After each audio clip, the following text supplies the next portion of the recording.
నేర్చుకోండి, లక్షల్లో సంపాదించండి. Quality thought Madhapur, Ameerpet, USA. Hi, welcome to my review.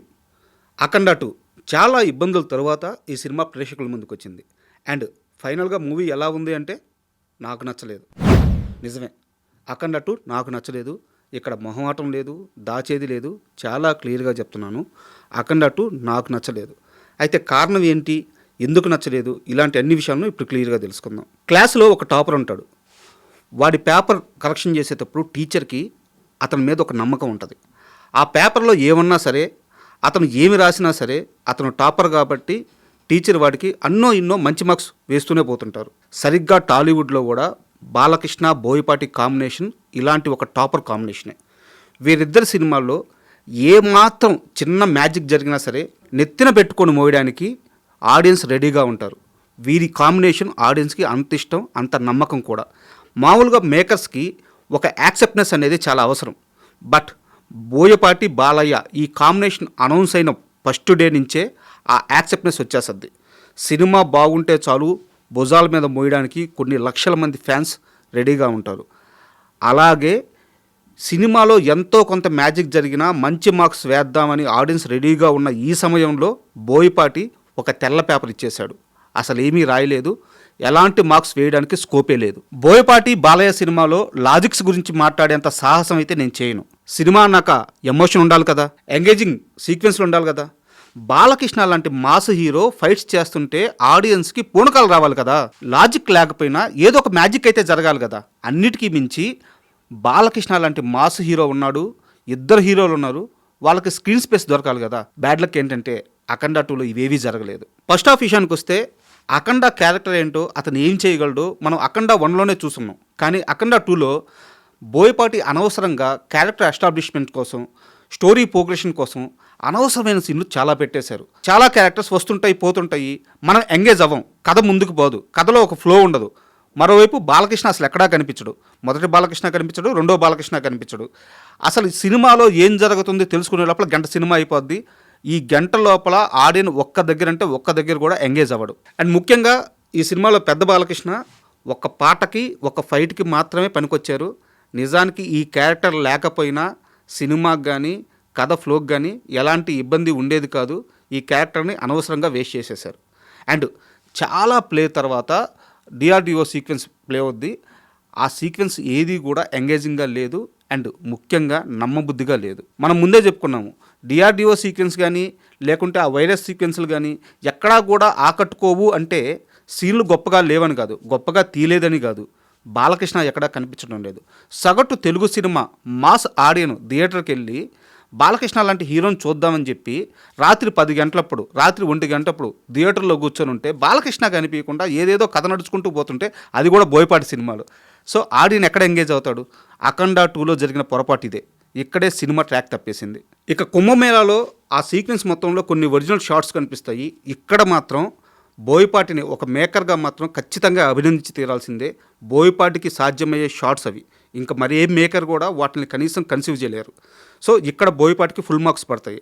And interval sequence ఒక 15 నిమిషాలు ఉంటుంది. అరాచకం, అద్భుతం, ఇంకా మాటలు లేవంతే, అంత గొప్పగా ఉంటుంది. బట్ ఇక్కడ కూడా గుర్తుపెట్టుకోండి, లాజిక్స్ గురించి, సైన్స్ గురించి అస్సలు మర్చిపోవాల్సిందే. అఖండ ఫస్ట్ హాఫ్ చూశాక సినిమా పైన చాలా వరకు నమ్మకం పోతుంది. కానీ బాలకృష్ణ, బోయపాటి వీళ్ళిద్దరి మీద ఒక నమ్మకం ఉంటుంది. అండ్ ఇంటర్వెల్ ఆ ముగిసిన తీరు, ఫస్ట్ హాఫ్ ముగిసిన తీరు ఎంతో కొంత ఆశలను అయితే రేకెత్తిస్తుంది. సో దాంతో సెకండ్ హాఫ్ ఎలా ఉండబోతుంది అన్న ఒక చిన్న క్యూరియాసిటీ అయితే మొదలవుతుంది. ఆడియన్స్ ఆశపడినట్టే సెకండ్ హాఫ్లో కొన్ని మంచి సీక్వెన్స్లు పడ్డాయి. అండ్ ఇవి వేటికవి చాలా గొప్పగా కూడా ఉన్నాయి. వచ్చిన సమస్యల్లా ఈ సీక్వెన్స్లు ఏవి కూడా కథలో కూర్చోలేదు, కథను ముందుకు నెట్టలేదు. ఇంకా చెప్పాలంటే కథను వెనక్కి లాగాయి, ఆడియన్స్ సహనానికి పరీక్ష పెట్టాయి.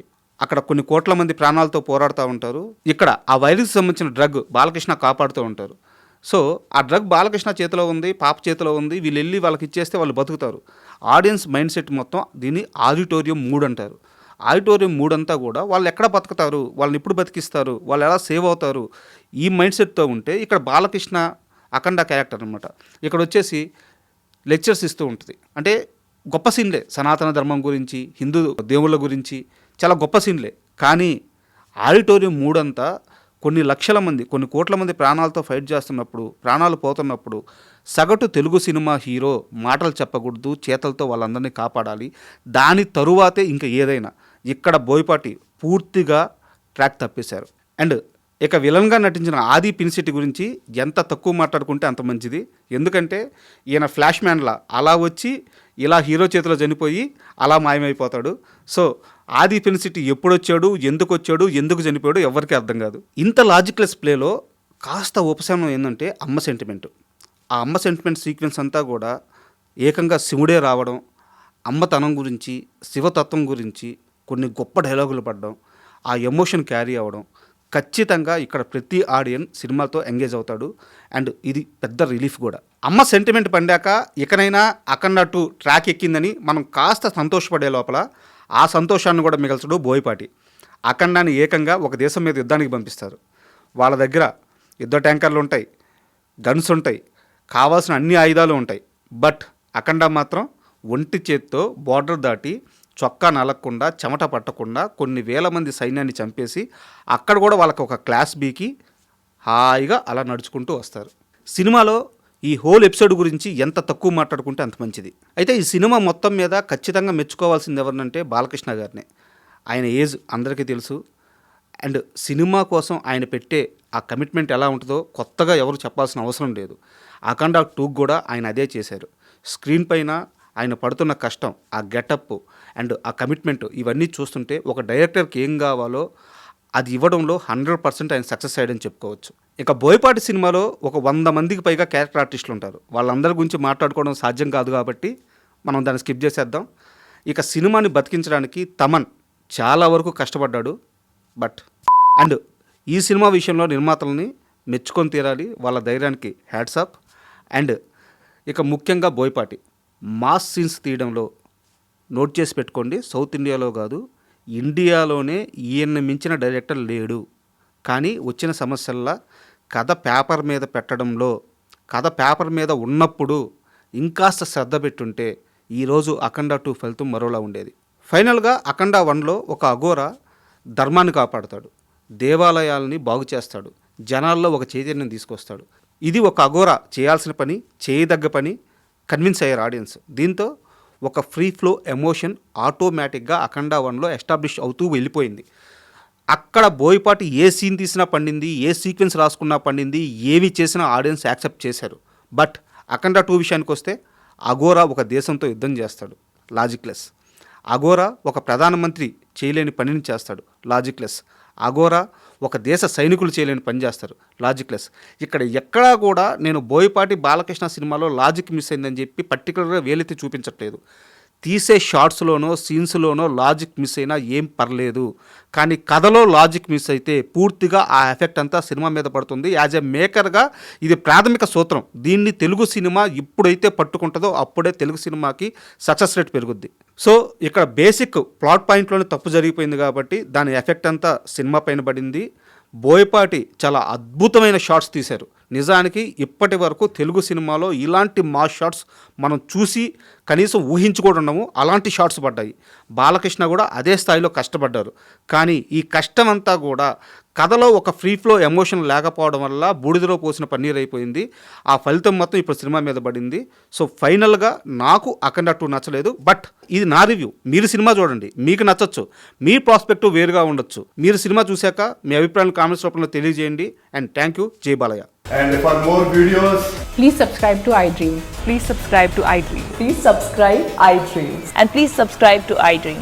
For more videos, subscribe to iDream. please like, share and subscribe to the channel. Congratulations, iDream. Subscribe to iDream. Subscribe to iDream. So subscribe to iDream Media. iDream ki iDream team andarki huge congratulations. Please subscribe iDream Media. Please subscribe to iDream. Subscribe iDream. Please subscribe to iDream. iDream అంటే నా కళల channel subscribe చేసుకున్న నోరు తిరుగుతలేదు, మీరైతే గంట గుర్తు కొట్టండి. For more such videos, please subscribe to iDream. Subscribe to iDream. Please subscribe to iDream. Please subscribe iDream Media. Please do subscribe to iDream. Please subscribe to iDream Media. For best entertainment and information, please subscribe iDream. And don't forget to subscribe to iDream.